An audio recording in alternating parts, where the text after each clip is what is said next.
think we're gonna start. It's 5:01. I wanna start on time. Okay. Hi, Angela. Do you wanna open your mic or camera so we can see you?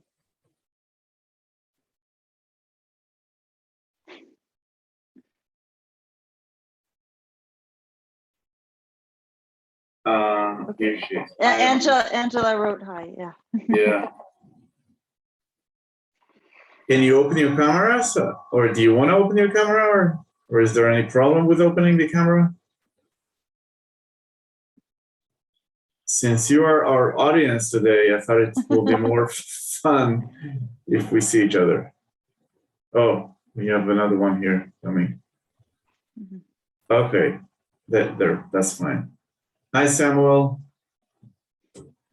Nice to meet you, Samuel. Do you want to open your camera? Nice to meet you too. Hi, do you want to open your camera so we can see you?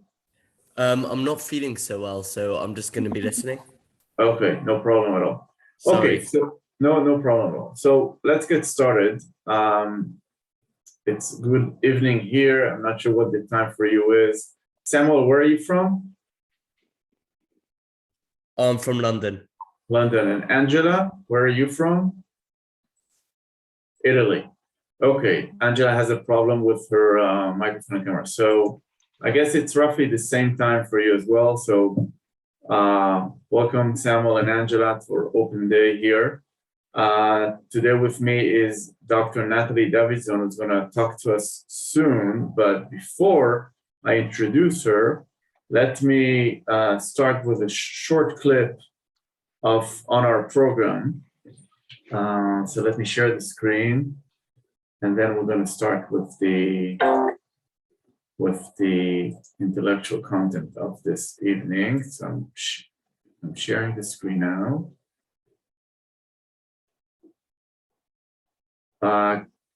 Can you guys just a second, show video panel. Natalie, do you see the YouTube clip? Yes. Okay. Yes. Okay, so I'm gonna start a clip. It's a 2-minute clip, 3 minutes clip, and then we're gonna start.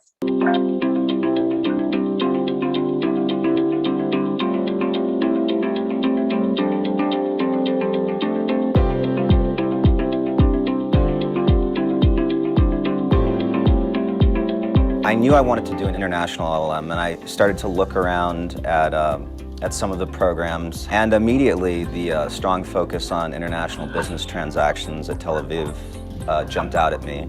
And I did some research about the program, and I found the specialization of my choice, and I applied to Tel Aviv University, and I think it's the best decision I made. There are many tracks on the program.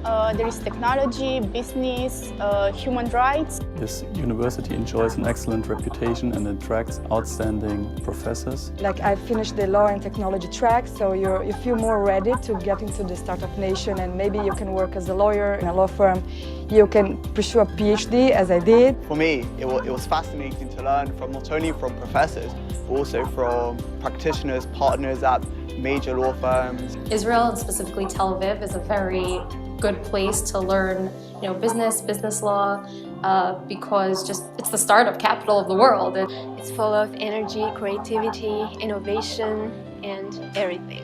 This is where Startup Nation is. This is where the startup scene is in Israel. There were different kind of people that I was interacting with on a daily basis. There were people who were getting their second masters. There were people who were already working, who had a lot of experience in their field of work. A lot of cultural dynamics and a lot of different views. So having an international LLM program allows you to learn more about the world, have connections with students from all over the world. There was such an academic level that I've never seen before in any other academic institutions that I've studied. It is a kind of unique blend of the familiar and the new. Campus life is exceptional. Tel Aviv is an amazing city. The beach is nearby. It has been one of my best experiences in life. A really eclectic mix, and it's been a really stimulating mix. Your Mediterranean gateway to global excellence. It is with much expectation and excitement that we welcome each year's LLM group to be part of Taula. I'm Professor Michael Bernhack, and I'm the director of the Parasol Foundation International LL.M at Tel Aviv University. Come, master your future.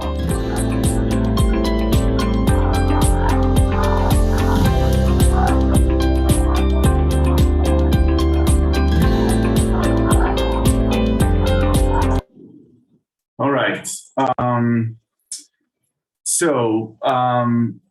Our LLM had 3 tracks: business law, tech law, and human rights. And today we're going to focus on our human rights dimension. And I'm very happy to introduce you to Dr. Natalie Davidson, who is a faculty at Tel Aviv University. Dr. Davidson is going to speak to us today about how domestic violence became torture in international human rights law. But that's not her first project. She actually just published recently a book where she it's called American Transitional Justice, Writing Cold War History and Human Rights Litigation. And that book revisited landmark torture cases filed in US courts in the 1970s and 1980s under the Alien Tort Statute, and show that these cases function as an unspoken transitional justice mechanism for the US and its authoritarian allies, focusing on Paraguay and the Philippines, to transition out of the Cold War order. So Dr. Davidson will speak to us for about 15 to 20 minutes, and we'll let you ask her some questions, and then you can ask me some questions about the program. And that's it. That's the plan for today. Dr. Davidson, thank you so much for talking to us today. Thank you. Thank you very much. Can I share screen? Sure. Yeah. Do you have the... You have to enable it. I need to enable you, no problem. I'll do that. Okay, you're a co-host now, so you should be able to do that. Great. So hello, Samuel and Angela. You're having a very intimate lecture today. I'll just say a few more words about myself personally. I am originally half French, half American. I've been living in Israel for 22 years now. And I started out as a master's student at the university here, not the international master's, it didn't exist yet when I started out, but I really loved it and I was lucky to stay on. So I thought I'd just give a short presentation about one of my recent research projects. As you might have understood from Ronen's introduction, I tend to do historical or sociological work on international law, international human rights law in particular. And this presentation, I hope you'll find not only interesting, but you'll understand the kind of research that you might be exposed to if you were to come to Tel Aviv for the LLM. Ronen, I think there's background noise. I'll mute myself. Okay, sorry. Okay, so first of all, Samuel and Angela, can you hear me well? You want to just okay. Oh, so Samuel is a TAU employee. Okay, great. So I am talking. Sorry, I'll go back to. I am talking about international human rights law.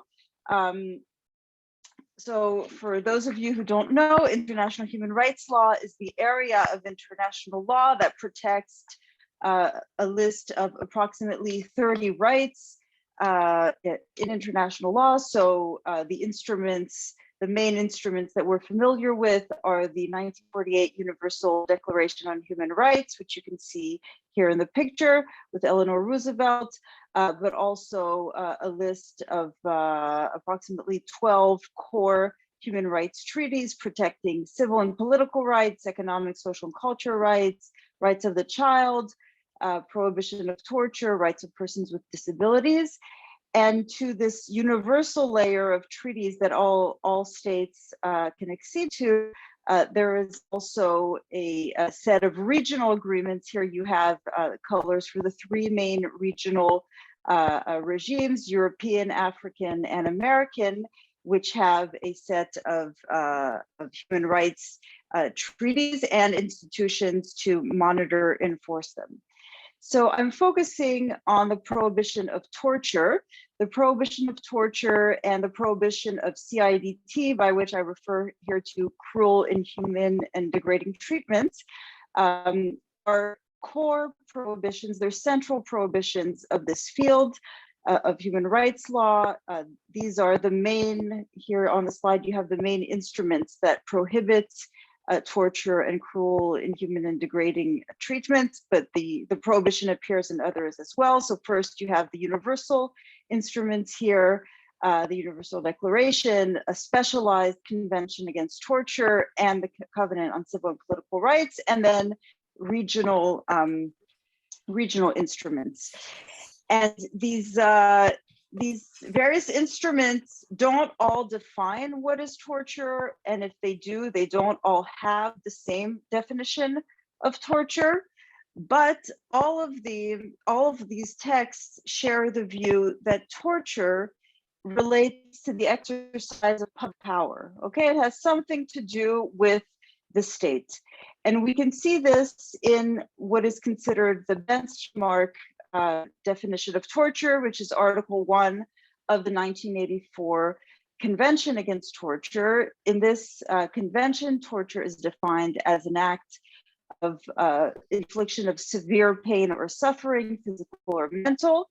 And there are two ways in which it is tied, in which the convention ties such torture to the state. First of all, for violence, no matter how horrible, to count as torture under international human rights law, it has to be done for a certain purpose. And the purposes listed here in the Convention Against Torture are purposes that we associate with the state, right? We typically examine someone here in custody of the police or of judicial authorities, right? The purposes here are obtaining information, a confession, punishing, intimidating, coercing, or discrimination. And there's the explicit condition that such act of pain or suffering be inflicted by or at the instigation or with the consent of a public official or other person acting in official capacity. Okay, so in short, traditionally, if a private person does something absolutely horrible to me, if my neighbor kidnaps me and does something absolutely horrible to me, even if it causes the most extreme severe pain and suffering, under international human rights law, it doesn't count as torture, right? Because the state is not involved. And so this is the legal it emerges from the various legal definitions, but it's also this focus on the states and state actors is also very present in theories of torture.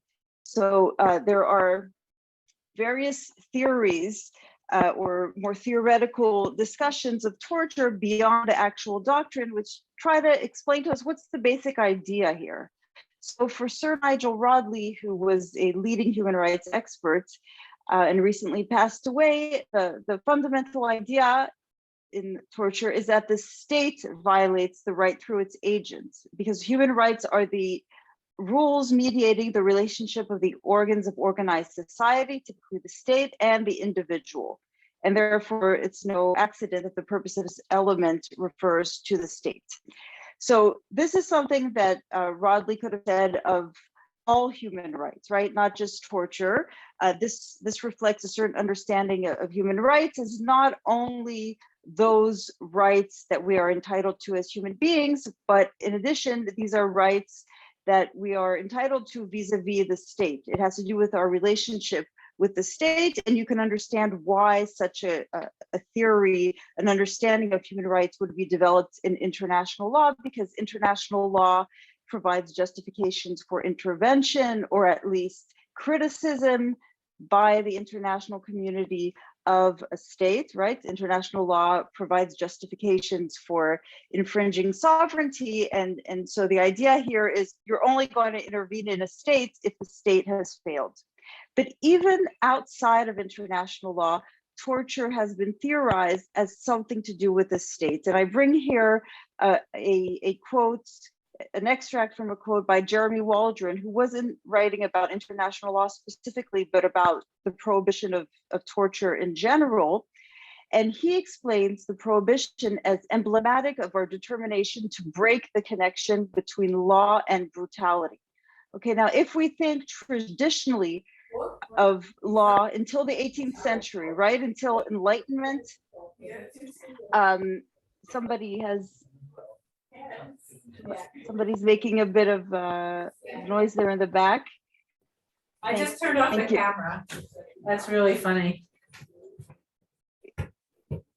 Can you, okay, can everybody, okay, here. Yeah, everybody, please go mute yourself. I forgot that I'm also host. A host, yes. So if we think of law until the 18th century, the infliction of violence, it was actually an inherent part of law. So I have here a 16th century carving, wood carving from France. It's graphic, but I figured since it's a wood carving from the 16th century, you would be able to handle it.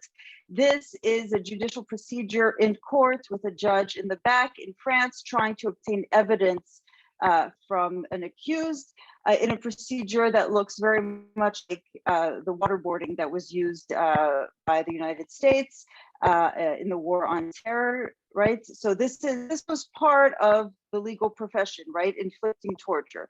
So for Waldron, the prohibition of torture of the past 2 centuries, and in particular in the 20th century, is very symbolic because it's a way for us to signal that the way that the state relates to us, the way that the law is carried out, it might be forceful, but it won't be brutal. Okay, so it's a symbol of a new era, a new kind of law, and a new type of relationship with the state that is not brutal. So that was the traditional understanding of torture until very recently. Okay, it regulates violence by the state. But today, since basically the past, I would say 12 years, domestic violence, by which I mean violence committed within the family, committed within a couple, is categorized as torture in international human rights law, as torture or as the category of cruel, inhuman, and degrading treatment, which is a lesser category. And when states have to report on the way they respect rights and how much, the extent to which they comply with a prohibition of torture and cruel, inhumane, and degrading treatments, today, before UN committees, they routinely have to give information about violence against women, domestic violence within the family, with no state actor involved. And they are regularly sued before the European Court of Human Rights and other regional bodies. And they are now regularly held legally responsible for torture or inhumane treatments for failing to prevent or prosecute domestic violence. Okay, so this is a huge change in the international law relating to torture.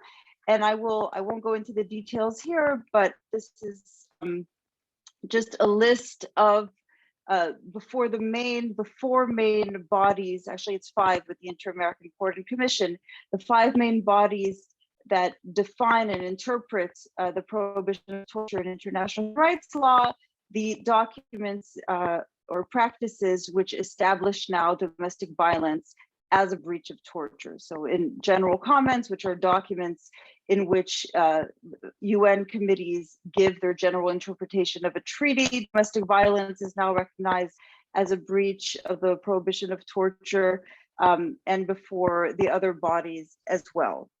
So my research project set out to understand how this change happened, not from a legal perspective, okay? From a legal perspective, there are ways of stretching the words, okay? So if we go back to the definition of Article 1, well, the lawyers who argued for this argued that the purpose of discrimination covered violence against women even in the home, and that consent or acquiescence of a public officials includes cases where the state doesn't do anything about a case of domestic violence that it's aware of.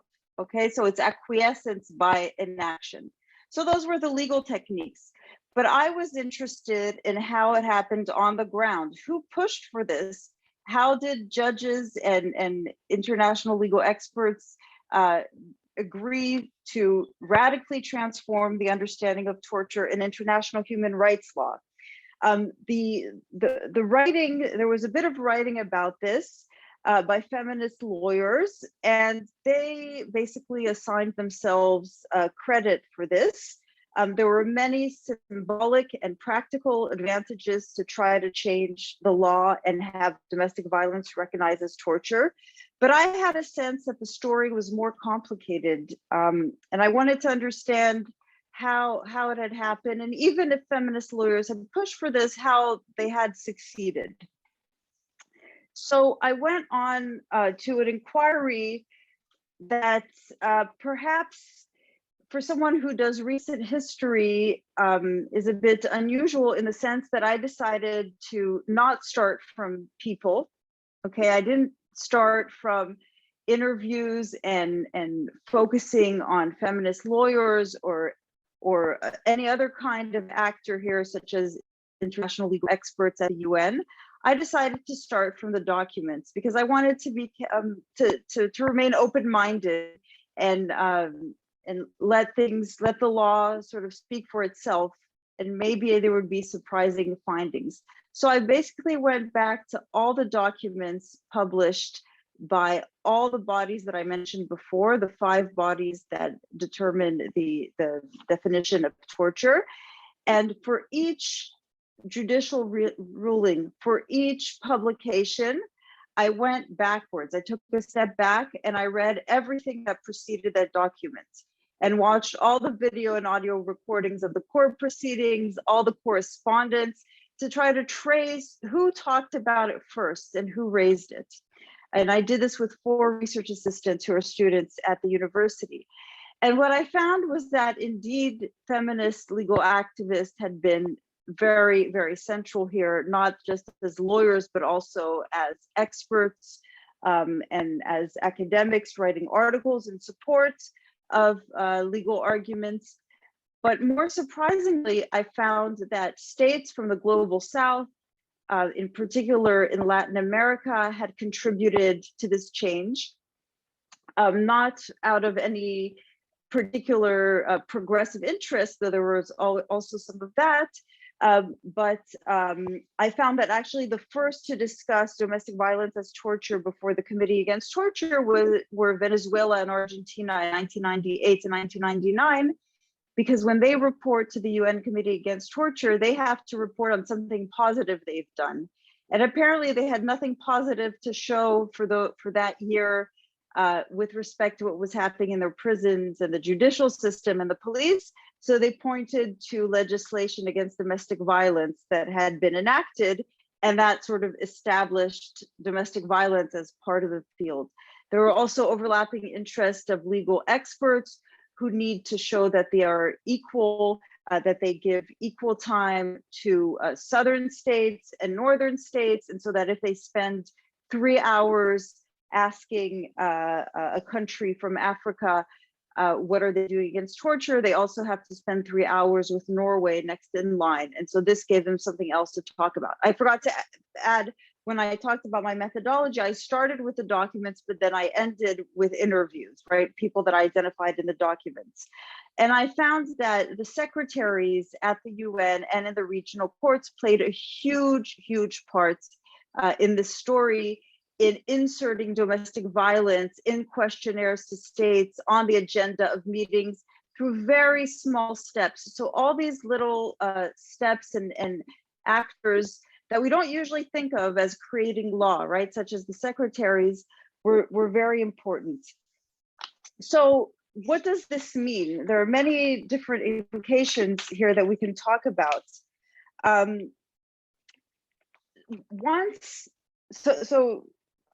I think I'll take a step back, first of all. International human rights treaties, the ones that we started with, they are drafted by states with a lot of pressure and lobbying from civil society, but the main drafters are states. But once the treaties have been drafted and signed, we tend to think of the field as being largely controlled by liberal progressive legal experts, the judges, the experts on the committees, and the human rights lawyers who argue before them. But I actually found here that the progressives, the feminist lawyers, succeeded because of overlapping interests that were sometimes not at all progressive, right? In the southern states, trying to show something positive, the legal experts trying to show that they had more questions to ask of states who had less problematic records. And so I think for me, what this shows is that we can think of the field of international human rights law not as a field completely controlled by liberal legal experts, but as a field of negotiation, right? Even though we're done with the treaty negotiation, even the very definition of the law, of the concepts, of the norms continue to be negotiated with small steps. But there are also troubling questions about democratic participation, of course, if we have actors like the secretaries and the bureaucrats at the UN who are completely unaccountable, nobody knows their names, and nobody, they don't represent anyone, who are inserting new issues and influencing the law. So I think I'll stop here, and if anybody has any questions, I'd be happy to answer. I hope I didn't take too much time. Oh, that's fine. That's fine. Yeah, so if you have any questions to Dr. Davidson, please open your mic, or you can use the chat if your mic doesn't work well. To say my article about this was just published today in the journal, I'll write it here, Law and Social Inquiry, and I called it Everyday Lawmaking in International Human Rights Law. If anybody is interested, I could refer you to that. Really? Actually today? Yeah, just today. I mean, I knew that it was accepted a while ago, but just today I got the email saying it's out. Wow, it's what a published. coincidence. What a great coincidence. Okay, so if you have any questions to Dr. Davidson, that would be a great time to ask. Or if you have any questions about the program, you can always visit our website. Just Google Parasol LLM program, and on our website there are tons of information, videos, interviews, clips, whatnot. But you're also welcome to ask us questions about the program right now.